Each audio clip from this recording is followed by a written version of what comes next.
Conclusion. Well, we've reached the pinnacle of our beginner's guide on the TLC diet, and I want to congratulate you for making it this far.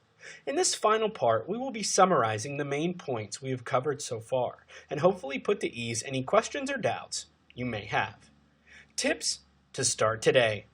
At first, it's not going to be easy. No diet is easy regardless of who you are. Above all else, however, the major thing to consider is sources of fat in your diet and monitoring saturated fat levels to lower your cholesterol.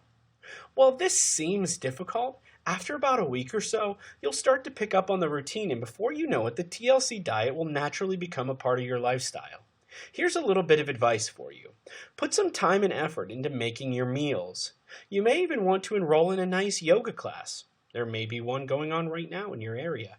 If you cannot find a yoga class, you can find many yoga videos online, which will allow you to practice yoga in the comfort of your own home.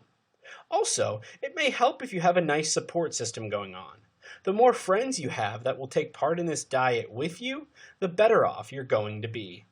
In the end, don't let anything get in your way, and remember the benefits of the TLC diet. You can also reward yourself. Rewarding yourself will give you something to look forward to. Just don't reward yourself with food. Go for a new shirt or something along those lines. Well, that's it. You've reached the end.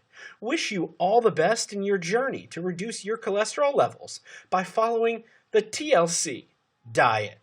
Quote, "Let food be thy medicine, and medicine be thy food." End quote. Hippocrates. Thanks for listening.